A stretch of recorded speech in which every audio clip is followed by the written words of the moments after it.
Welcome friends. So let's get started. तो आज हम बात करने वाले हैं एक दूसरे एमएल यानी कि डेटा साइंस के प्रोजेक्ट हार्ट डिजीज प्रेडिक्शन के बारे में। तो सबसे पहले आपको ये काम करना है, कैगल पे जाके हार्ट डिजीज प्रेडिक्शन का जो प्रोजेक्ट है वो आप यहाँ से ले सकते हैं। ठीक है, तो जिससे क्या फ़ायदा होगा कि आपको पता चल जाएगा कौन सा डेटा सेट यूज होता है और आप अपने जो भी काम करने वाले हैं उसमें भी वो यूज कर सकते हैं। ये है यूसीआई वाला करना। ठीक, यस, अभी ये ओपन हो रहा है। Okay, heart disease UCI. ठीक है, so so basically what is all about, this data set contains 76 attribute. Okay, but in our data set only we are having 14 attribute, 14 ही हमारे पास एट्रीब्यूट होगी। ओके, सो हमारे पास दूसरा कंटेंट में ये है कि इंफॉर्मेशन है 14 एट्रीब्यूट जो बात की, 13 एट्रीब्यूट्स एंड 14 हमारा क्लास लेबल यानी कि आउटपुट जो भी होगा। ठीक है, और सबका डिस्क्रिप्शन दिया कि क्या क्या वो लेबल है, एज क्या है, दूसरा सेक्स है, 1 मेल है, 0 फीमेल है, चेस्ट पेन की टाइप क्या है, अलग अलग टाइप के, और टारगेट है यहाँ पे 1 और 0 यानी कि जिस पे भी लाइक हमको प्रेडिक्ट करना है हार्ट डिजीज है तो 1 है, नहीं है तो 0 है। ठीक है, तो this is all about this particular thing, and you have to download this particular heart.csv file to analyze this thing। ठीक है, तो अभी स्टार्ट करते हैं, इसको डाउनलोड कर लेते हैं पहले। ओके, सबसे पहले ये हार्ट डिजीज प्रेडिक्शन के लिए now we are going to discuss the heart disease prediction system. So basically मैंने आपको बता दिया कहाँ से आपको डेटा कलेक्ट करना है। ठीक है, मैंने मेरे गिटहब की लिंक में CSV फाइल डाली है, वो आप डाउनलोड कर सकते हो। इम्पोर्टेंट जो भी फाइल्स है वो लाइब्रेरी इंपोर्ट कर दी। अभी हार्ट डिजीज को प्रेडिक्ट करने के लिए I am going to discuss the K nearest neighbour, decision tree and random forest. इन 3 क्लासीफायर का यूज करके मैं देखूंगा कि किस में फिट हो रहा है मेरा ये प्रेडिक्शन, जिसमें मैक्सिमम मेरे को एक्यूरेसी मिलती है। ठीक है, ओके, नेक्स्ट है कि pd.read csv में मैं इस CSV फाइल को रीड करता हूँ। ठीक है, और इसको रीड करने के बाद लाइक मैं हेड में क्या करते हैं, 5 एलिमेंट्स दिखाई देते हैं। तो आप देख सकते हैं यहाँ पे 13 एट्रीब्यूट्स एंड 1 टारगेट एट्रीब्यूट। ठीक है, तो ये दिखाई दे रहा है। अभी इसकी सबको नॉर्मलाइज करना पड़ेगा क्योंकि ये सब के किस फॉर्म में है, सब फॉर्म वो नॉर्मलाइज नहीं है, तो उसको नॉर्मलाइज करना पड़ेगा। इन्फो ले ली, df.info यानी कि डेटा फ्रेम में जो डेटा है उसका कौन से फील्ड है, कौन से टाइप है, तो यहाँ पे सब फ्लोट टाइप के दिखाई दे रहे हैं। ठीक है, डी टाइप्स में।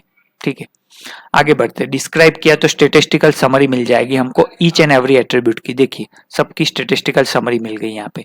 ठीक है, अलोंग विथ टारगेट।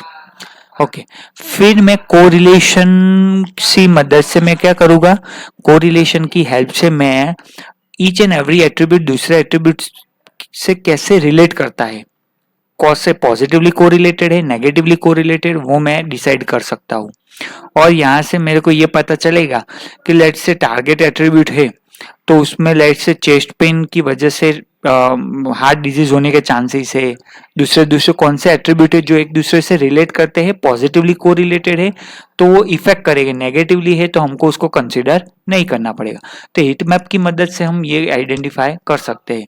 यह सीबॉन की मदद से मैंने यहाँ पे किया correlation, each and every attribute दूसरे के साथ कैसे कोरिलेट करता है। ठीक है, फिर यहाँ पे मैंने टारगेट एट्रीब्यूट्स को अपलोड किए।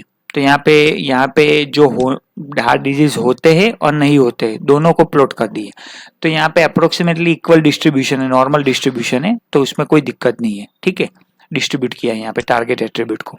ठीक है, इक्वली अप्रोक्सीमेट डिस्ट्रीब्यूशन हो रहा है।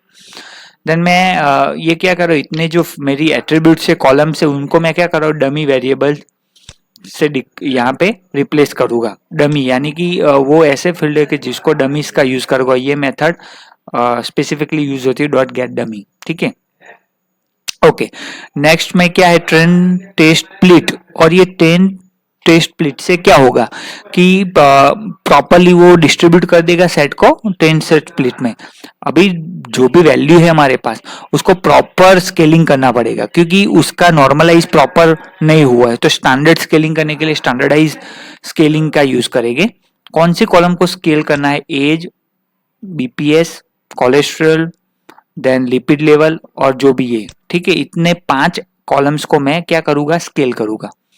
और स्केल करने के लिए मैं फिट ट्रांसफॉर्म करके उसको स्केल कर दिया, ठीक है, और उसको इसमें डाल दिया, ठीक है, इसमें स्केल फिट ट्रांसफॉर्म से स्केलिंग हो गया और उसमें डाल दिया।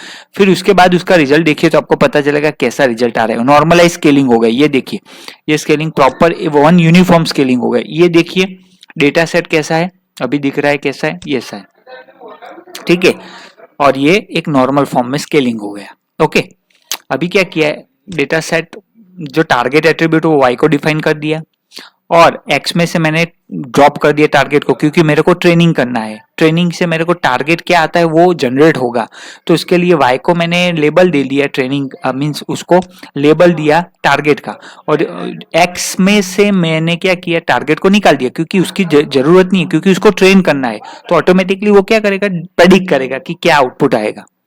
ओके, अभी नेक्स्ट क्या है, from sklearn model import cross validation. अभी क्रॉस वैलिडेशन स्कोर से मैं क्या कर सकता हूँ, क्रॉस वैलिडेशन स्कोर से मैं आइडेंटिफाई करूंगा कि कौन सी मेथड में एक्यूरेसी ज्यादा आएगी, कौन सी प्रिसीजन ज्यादा देगी इस पर्टिकुलर प्रॉब्लम के लिए। तो आपको ये पता है मॉडल सिलेक्शन में से क्रॉस वैलिडेशन को सिलेक्ट किया।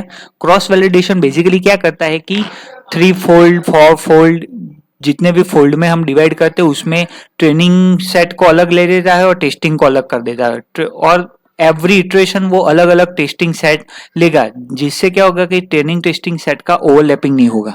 तो उसके लिए क्रॉस वैलिडेशन यूज होता है। KNN डिफाइन किया, KNN में नेबर मैंने यहाँ पे K डिफाइन किए।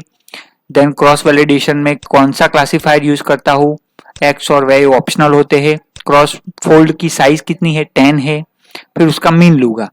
तो सबसे पहले KNN यानी के नियरेस्ट नेबर, आपको पता है कि इसमें ओड नंबर में ज्यादा अच्छा आउटपुट देता है, तो ये KNN प्लॉटिंग किया ईच एंड एवरी फोल्ड के लिए, ईच एंड एवरी इटरेशन के लिए मैं करूंगा कि 1 2 3 4 K की वैल्यू रखूंगा तो कितना आउटपुट प्रिसीजन मिलेगा मेरे को, ठीक है। तो ये ग्राफ प्लॉट किया मैंने यहाँ पे, ये आपको पता है, ये मैटप्लॉटलिब में आपको पढ़ा ही होगा, ठीक है। तो इफ K की वैल्यू 1 यानी कि नियरेस्ट नेबर 1 होगा, 2 होगा, 3 होगा, 4 होगा, 5 होगा, 6, तो यहाँ पे मेरे को K इज इक्वल टू 10 और 12 में अच्छा आउटपुट मिल रहा है, यानी कि मैं K की वैल्यू 10 नियरेस्ट नेबर 12 या 10 रखूंगा तो मेरे को अच्छा आउटपुट मिलेगा। According to this plot I can define. Okay, फिर KNN क्लासिफायर डिफाइन किया, नेबर की वैल्यू 12 रखी, क्रॉस वैलिडेशन स्कोर फाइंड किया, उसमें क्लासिफायर पास किया, एक्स और वाई जो एरे है, क्रॉस फोल्ड की वैल्यू जो हो मेरे की क्रॉस वैलिडेशन की 10 रखी, तो आउटपुट मिला 0.84 यानी कि अच्छा है।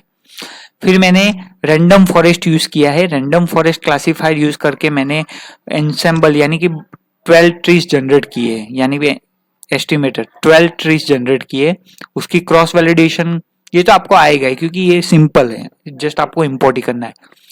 रैंडम फॉरेस्ट क्लासिफायर पास किया, एक्स और वाई एरे, क्रॉस फोल्ड जो भी फोल्ड क्रॉस फोल्ड वैलिडेशन है उसकी वैल्यू 10 रखी, मीन स्कोर फाइंड किया 0.8182 मिला। आगे चला, डिसीजन ट्री को इंपोर्ट किया। डिसीजन ट्री में आपको पता है गिनी इंडेक्स और एंट्रोपी 2 होती है, इंफॉर्मेशन गेन, और वो आपको क्राइटेरिया में मिलता है। रैंडम स्टेट यानी रैंडमनेस होनी चाहिए जो भी डिसीजन ट्री जनरेट होते हैं।